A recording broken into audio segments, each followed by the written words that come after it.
tip. Here's that. Big tip. Then the cover. Like critter.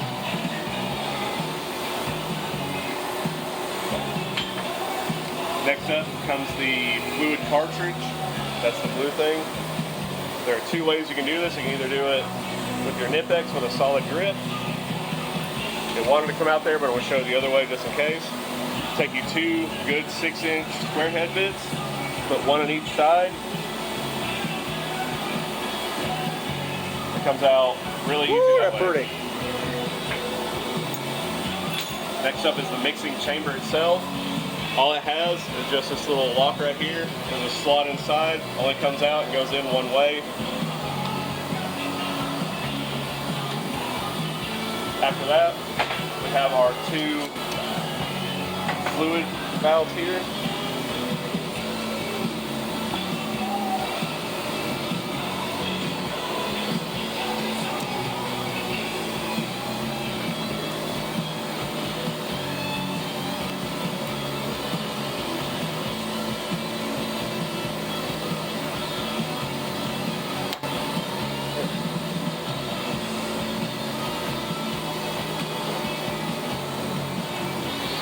Your A side will always come out rough just because the A fluid crystallizes. So as soon as you take those out, you want to flush it with brake clean so the two fluids do not mix and start foaming.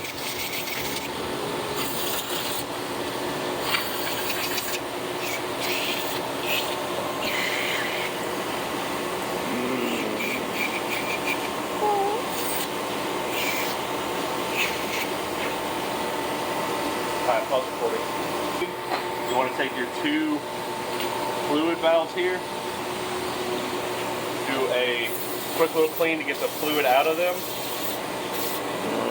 This one is for your B component. It's always going to most likely be very clean. The filter comes off of it, just like so. You want to take the filter off and you want to look down inside of it and see if you see any debris. This one looks fairly good. I'll give it a quick clean though. But first, I'm going to set it to the side.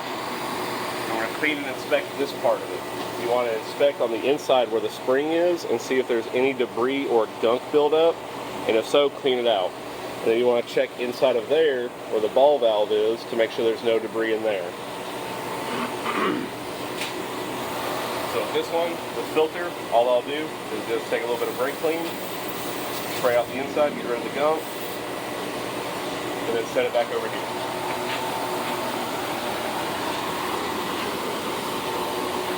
Next we'll move on to the A filter. So you just repeat the process.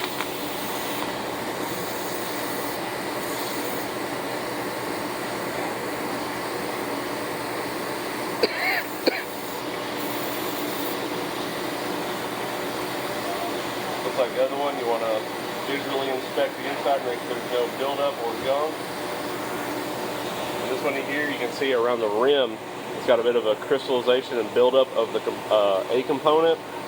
For the most part, it's not that big of a deal. You can just take a wire brush and clean it off, but we'll get to that in a minute. Set that to the side. Once again, check the filter for that one. There's a decent amount of buildup and gunk in there. You want to actually look yourself, see what I'm talking about? Yeah. Exactly. Hey, you got it there. Next up, I'll take the mixing chamber. This is primarily just to get the grease off of it for when we torch it in a minute. Try not to drop it in the trash. Edit that out. Hallelujah.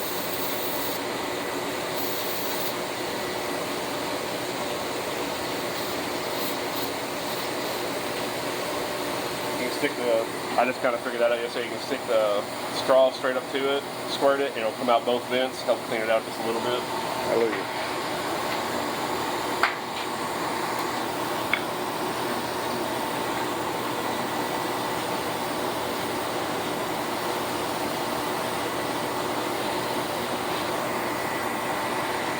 Alright, so this is your fluid cartridge. This is a technically disposable part. It's meant to go bad after a while. but we do try to keep them alive as long as possible. So the inside is where, when the person who uses it will squirt grease into it, a lot of it will build up on the inside in there. And so try to clean it out, because that grease will dry up and it'll kind of harden and makes the whole process a little bit harder. And on the inside of both of these is where that fluid will flow through, and they'll squirt on the inside of here where those black O-rings are. And those O-rings actually butt up to that mixing chamber. So what I'll typically do is I'll push this inside of there. There's a little ball valve, and you want to press it. You want to press that ball valve just enough where fluid will slip past it, and then just squirt. You want to try and flush it out a little bit. After you flush one side, make sure that you clean it out good so there's no residual fluid left over for when you flush the other side, so they don't have a reaction.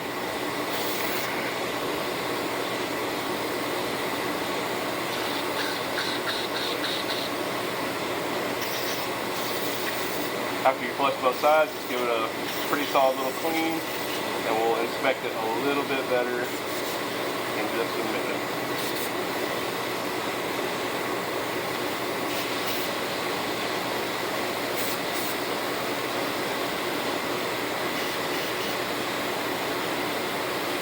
Okay. So that is pretty much all we do for the pre-cleaning and disassembly. So after that, my first step will typically be taking our mixing chamber and taking a small torch to it to burn off any built up foam that might be inside of it. Oh, excuse me. This is where the drill comes in. With these bits that are included in the tube here, there are 3 different sizes. You have your large, medium, and your small. So your large is the one that is designed to be the correct diameter of this tip right here. This medium will go into this side hole here, but only so far. It's not meant to go all the way through. The small, however, will go all the way through. So using all 3 is how we're going to effectively clean this. I'll typically start off with the largest.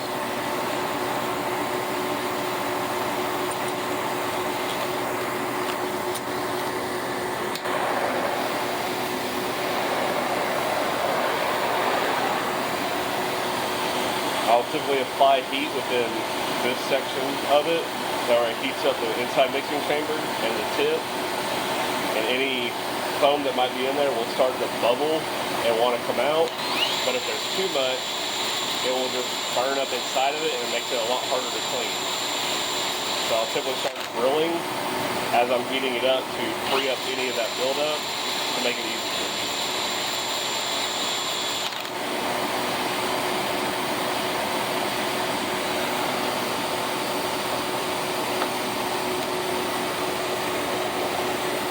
Swap the piece to the other side.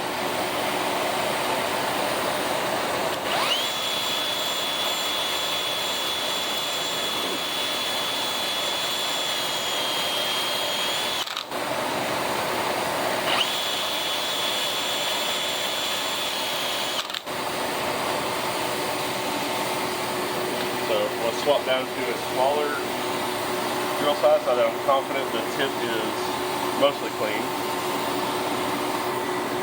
It might still be a little bit hot. I'm going to go to the medium next, clean out the inlet ports on the side.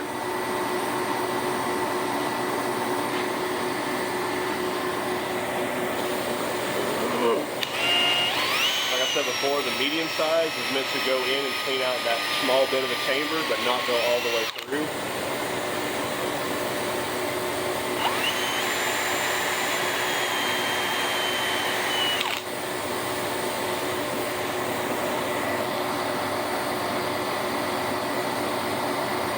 Will pass through completely on the injection ports.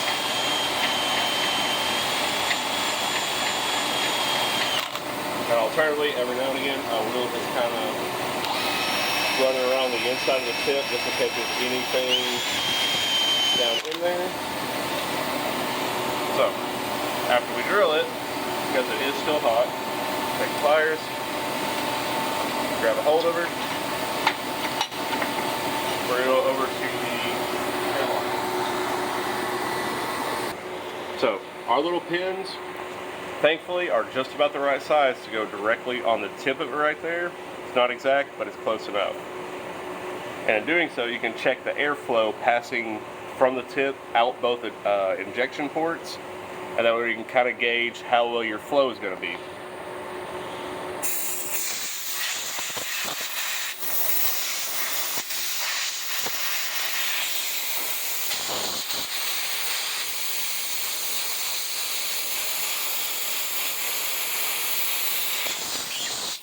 So what I'm doing right there, as I'm holding up to it, I'm feeling the airflow coming out of both, and as long as both of them feel about the same and it's good strong pressure, that means you know you've done your job well and it's thoroughly cleaned out.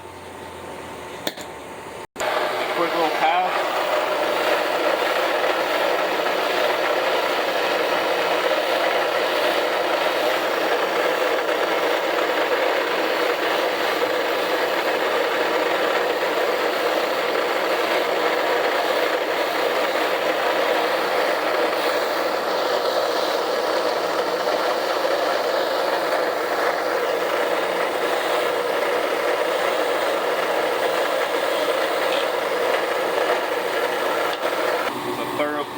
On your fluid chamber.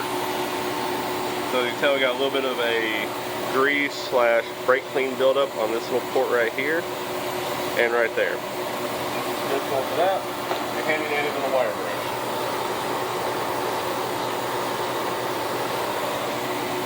Doesn't have to be excessive, just a quick little swipe will get it all off.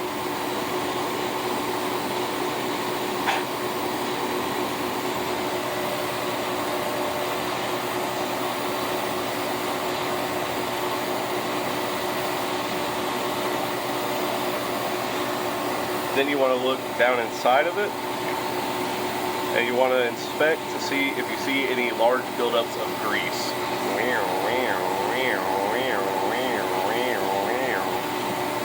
So, looks good to me. Somebody didn't take their medication. Actually, I did take it. Oh, I was wrong. There is a small buildup up here. You ever seen that channel, Nate the Hoof Guy, where it's like clean cow hooves? Oh.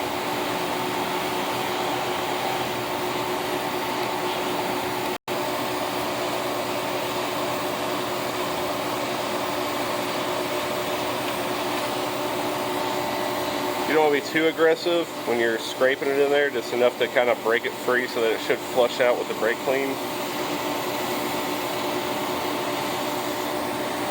I know you can't get a very good angle, but I know you know what I'm talking about.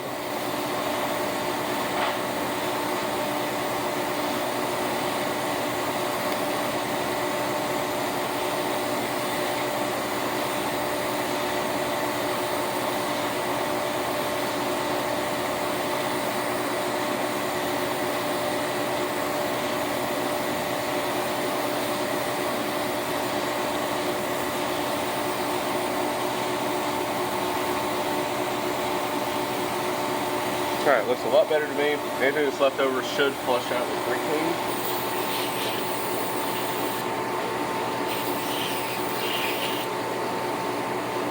Before it comes to reassembling is the tip. The tip, we'll use the large drill bit.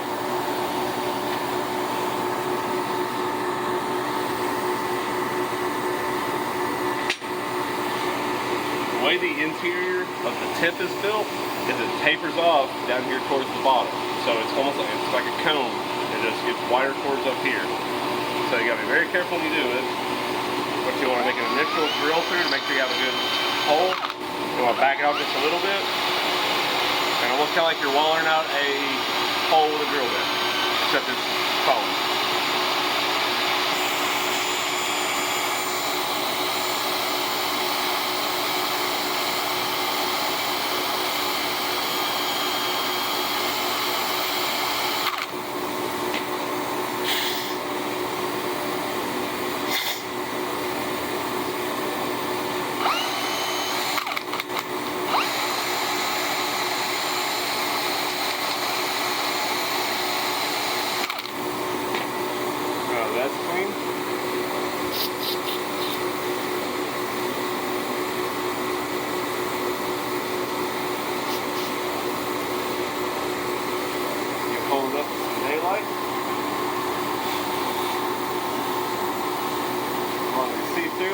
like it's a round hole, you're good.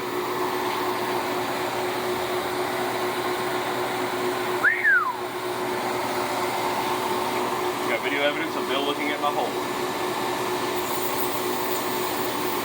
Taking off the old glue from the outside of it. And if there is a large amount of buildup on the exterior of the tip here, typically I'll take it over to the wire wheel, give it a good clean, but it doesn't look like it's too bad. Nothing a little brush can't handle.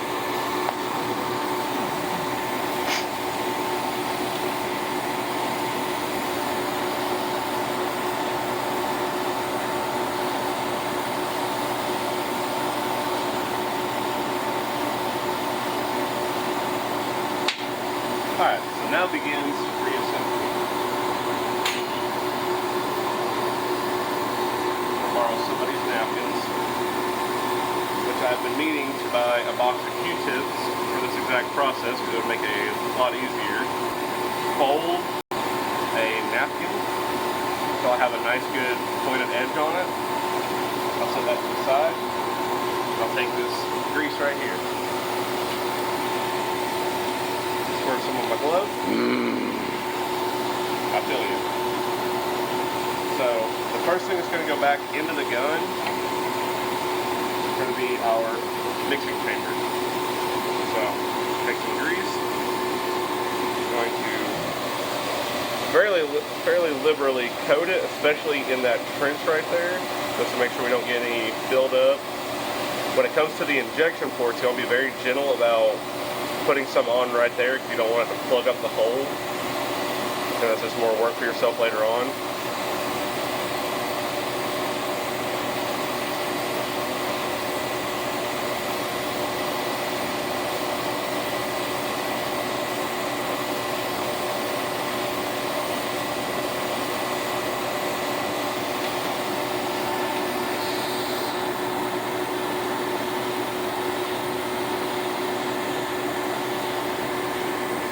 Put it back down in there, and you can see the slot that I was talking about earlier matches up with that. Only goes in one way. The trench on the mixing chamber will be facing the opposite the three holes at the top. So the next piece that's going to go in there is our fluid cartridge. For this, I'll use the napkin. I want to coat every part of this surface in grease, especially the O-rings. Will obviously help lubricate them, but it'll kind of help with if there is a leak of fluid on the internals of the gun. This grease will help make cleanup a lot easier, especially considering how expensive these parts are. You want to do everything you can to make sure that they are safe.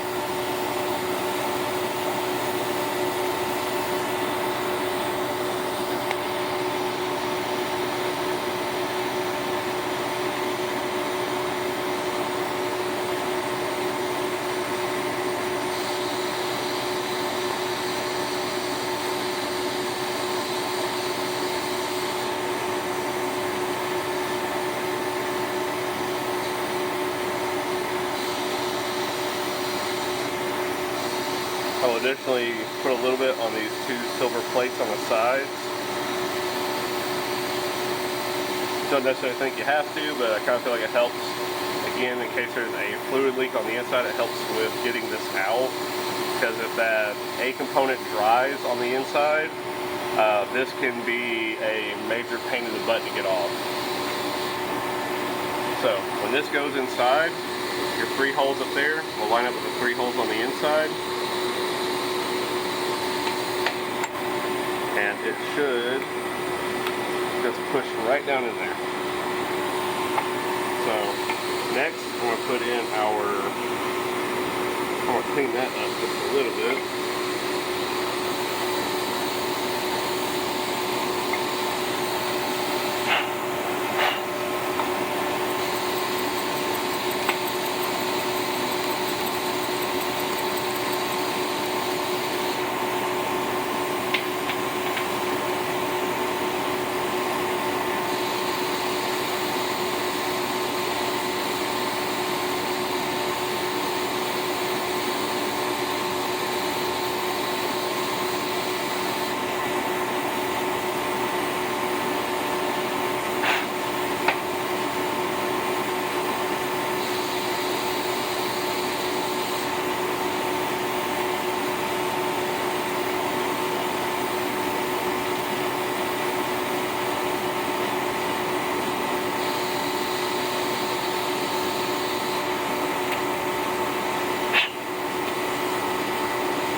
Clean out any of the dust that might have went down inside of there.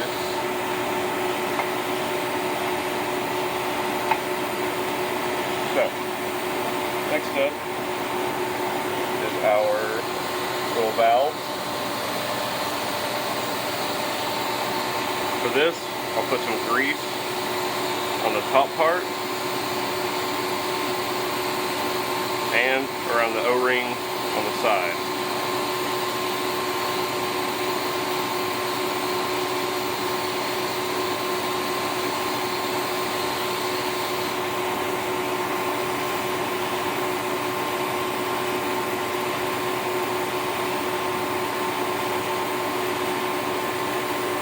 So, the difference between these two is this one here will have an A marking on the top. This one will have no marking. The one that has no marking will go on the side that should just say Fusion PC or nothing at all. It just presses down in there. This one will need just a little bit of cleaning because of the buildup on it.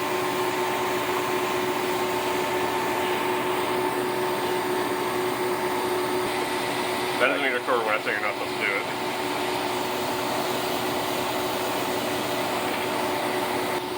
So, grease the top of this one, same as you did the other one.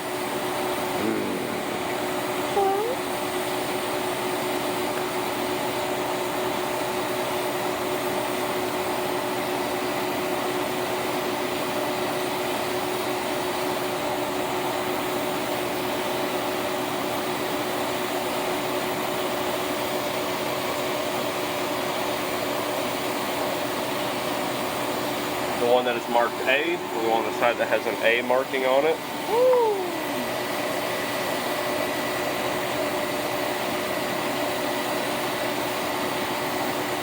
Then, after you do that, you got your cap. You want to make sure there's no buildup or gunk inside of it. A little bit of grease buildup in there. We'll clean it out real quick.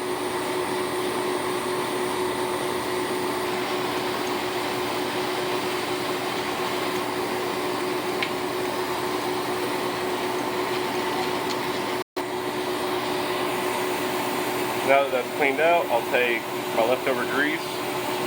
I'll just apply it to the threads on the inside of this. Kind of like how with the fluid cartridge in there, the blue one. Just in case of an internal fluid leak, this will make removing the cap a lot easier. Cool.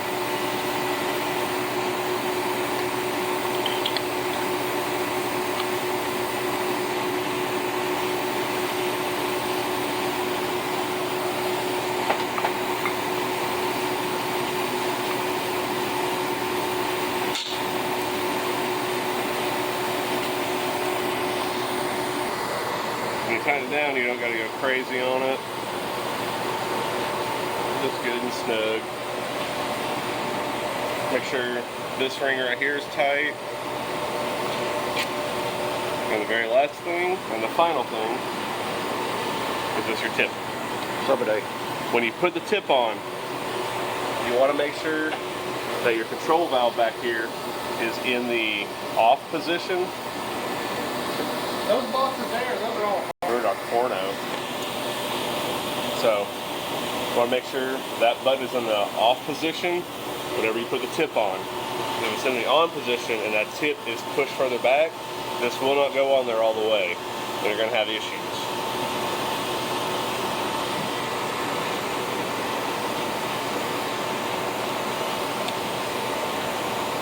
When you tighten it down, this got to be snug. That's all. What? That's all there is to it. Good. Already. And every Clayton home is built to these most exacting specifications. So go out and buy you a Clayton home. Come back to see us, Merkelman.